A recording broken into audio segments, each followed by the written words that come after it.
ಲಕ್ಷ್ಮಿ ಒಂದು ರೀತಿಯಲ್ಲಿ ಬಹುಮುಖ ಪ್ರಜ್ಞಾಶಾಲೆ. ಆಕೆ ವೃತ್ತಿ ಒಂದಾದರೆ ಪ್ರವೃತ್ತಿ ಒಂದಾಗಿತ್ತು.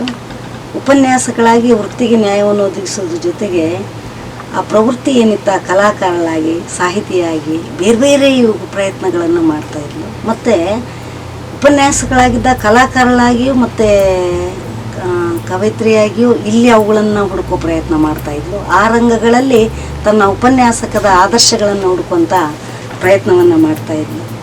ಒಟ್ಟಿನಲ್ಲಿ ಆಕೆ ಒಂದು ರೀತಿಯ ಕನಸುಗಾರಲೇ ಆಗಿದ್ಲು ಅನ್ನಿಸ್ತದೆ. ಹಾಗಾಗಿ ಆಕೆ ಕಲಾಕಾರರೇ ಸಹಜ. ಹಾಗಾಗಿ ಏನಾಗ್ತಿತ್ತಂದರೆ ಕಲಾಕಾರಳಲ್ಲಿರುವಂಥ ಒಂದು ಪ್ರಜ್ಞೆ ಏನಿರ್ತದಲ್ಲ, ಕನವರಿಕೆ ಅನ್ನುವಂಥದ್ದು, ಕಲಾತ್ಮಕತೆ ಅನ್ನುವಂಥದ್ದು, ಅವುಗಳನ್ನು ನಾವು ಅವರ ಕವನಗಳಲ್ಲಿ ನೋಡಲಿಕ್ಕೆ ಸಿಗ್ತದೆ ಅಂತ ನನಗೆ ಅನ್ನಿಸ್ತದೆ.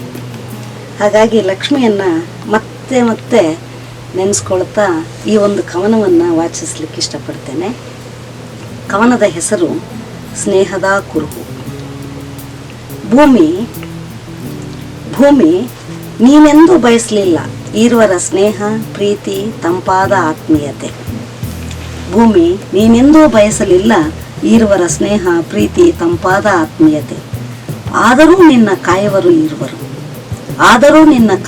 ಈರ್ವರು, ನಿನ್ನ ನೋಡಿ ತಣಿದು ನಕ್ಕು ನಲಿವರು. ಹೀಗೆ ಇಬ್ಬರ ಪತ್ನಿ ನೀ ಹೇಗಾದೆ, ಶೀತಲ ಕಿರಣಗಳ ಚೆಲ್ಲಿ ಹಾತೊರೆದು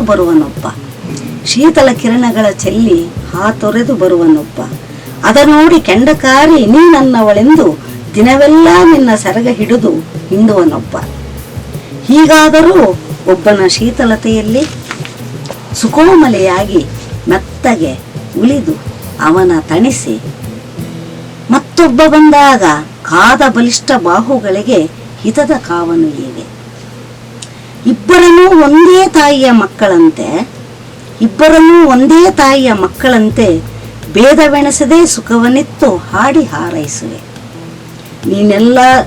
ನಿನ್ನೆಲ್ಲ ಸುಖ ಸಂಪತ್ತು ಈರ್ವರೋಳು ಹಂಚಿ ಸುಖಿಸುವುದು ಕಣ್ದಣಿಯೇ ನೋಡುವೆ. ಒಮ್ಮೆ ತಾಯಿಯಾಗಿ ಹಾರೈಸಿ ಮಕ್ಕಳಂತೆ ಸಲಹಿ ಲಾಲಿ ಹಾಡಿ ಮಲಗಿಸುವೆ. ಈರ್ವರ ತೋಳ ತೆಕ್ಕೆಯಲ್ಲಿ ನಲಿವ ನೀ ಧನ್ಯ. ಭೇದವೆಣಿಸದ ಸರ್ವಮಾನ್ಯ.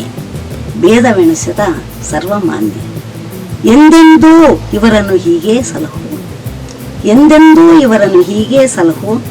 ಸುಖದ ಉತ್ತುಂಗದಲ್ಲಿರಲಿ ಸ್ನೇಹದ ಕುರುಹು.